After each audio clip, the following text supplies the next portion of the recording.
ಅಕ್ಕ, ನಮ್ಮ ಮನೇಲಿ ಹೆಣ್ಮಕ್ಳಿಗೆ ನೆಮ್ಮದಿ ಅನ್ನೋದೇ ಇಲ್ಲ ಅಕ್ಕ. ಅಂಥದ್ರಲ್ಲಿ ರತ್ನ ನಮ್ಮ ಮನೆಗೆ ಬರ್ತಿದ್ದಾಳೆ ಅಂದರೆ ನನಗೆ ಯಾಕೋ ತುಂಬ ಭಯ ಆಗ್ತಾ ಇದೆ. ನೆಮ್ಮದಿ ಅನ್ನೋದು ನಮ್ಮ ಹಣೆಯಲ್ಲಿ ಬರ್ದಿರೋದಿಲ್ಲ ಸುಶೀಲಾ. ಅದನ್ನು ನಾವೇ ಧೈರ್ಯವಾಗಿ ಎದುರಿಸಿ ಪಡ್ಕೋಬೇಕು. ಇಲ್ಲಾಂದರೆ ನಮ್ಮ ಹಾಗೆ ಕಣ್ಣೀರಲ್ಲಿ ಕೈ ತೊಳೆಯೋ ಹಾಗಾಗುತ್ತೆ.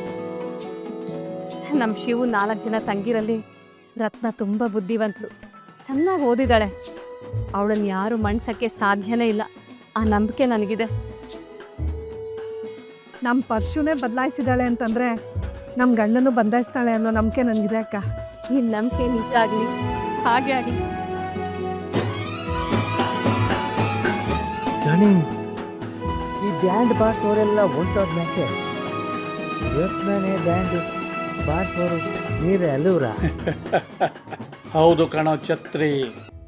ನಾನು ಮನೆಯಲ್ಲಿ ರತ್ನನ ಬ್ಯಾಂಡ್ ಬಾರ್ತಿದ್ರೆ ಶಬ್ದ ಶಿವು ಮನೇಲಿ ಕೇಳುತ್ತೆ ಅಲ್ವಾ?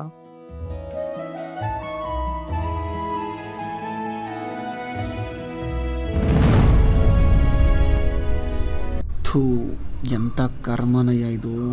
ಅದಕ್ಕೆ ಹೇಳೋದು ಹೊಸ್ದಾಗ ಸಿಕ್ಕ ಕಡೆ ಬಾಯಿ ಹಾಕ್ಬಾರ್ದು ಅಂತ. ಇದು ಯಾವುದೋ ಕುಡ್ದಿಟ್ಟಿರೋ ಎಣ್ಣೆ ಬಾಟ್ಲು ಇಲ್ಲೇ ಉಳ್ಕೊಬಿಟ್ಟೈತೆ. ಏನು ಮಾಡೋಣ ಇವಾಗ?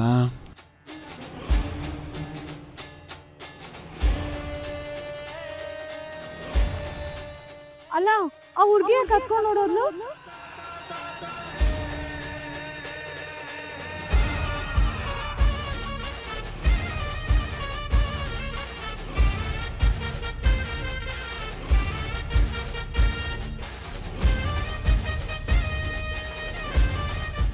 ಲೋ, ಅದೇ ನಮ್ಮ ದನಗಳು ವೀರಭದ್ರಯ್ಯನವರಲ್ಲ, ಅವ್ರ ಮಗನ ಮದುವೆ ಆಗೈತಲ್ಲ, ಅದು ಮೆರವಣಿಗೆ ಬರ್ತಾರಂತೆ ಎಲ್ಲ.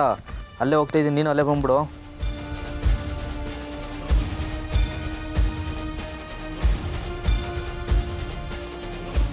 ಗುರು ಅಲ್ಲಿ ನೋಡ್ತಾವ ನೋಡು ಗುರು, ಇವತ್ತು ಅವ್ಳು ಉಸಿರು ಮೆರವಣಿಗೆ ನೋಡ್ಬಾರ್ದು. ಬರವ, ಇಂಥ ವೈಭೋಗದ ಮೆರವಣಿಗೆನಾಗಿ ಎಲ್ಲ ಆನಂದ ಬಾಷ್ಪ ಸುರಿಸ್ತಾರೆ. ಅಂಥದ್ರಾಗೆ ಆ 8 ಕಣ್ಣೀರು ಹಾಕೊಂಡೋಯ್ತು ಅಂತ ಕೇಳ್ತಿಯಲ್ಲವ, ಅದು ಆನಂದ ಬಾಷ್ಪ. ಓ,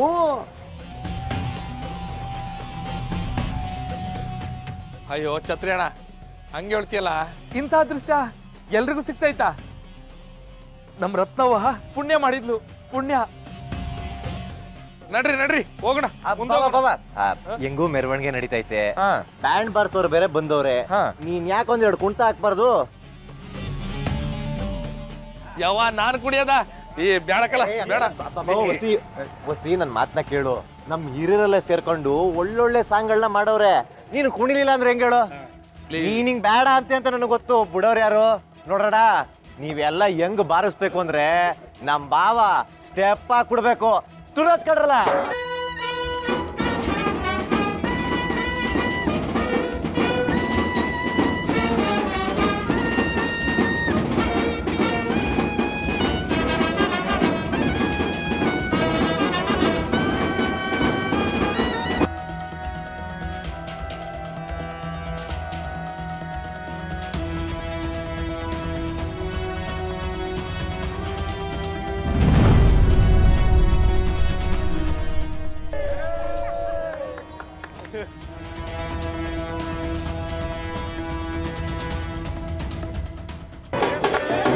ನಿಲ್ಸರಪ್ಪ, ನಿಲ್ಸಿ.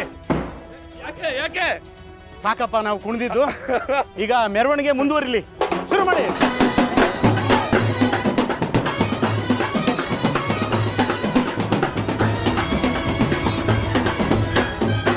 ನಮ್ಮ ಮನೆ ದೀಪ ಅಣ್ಣಯ್ಯ, ನಮ್ಮ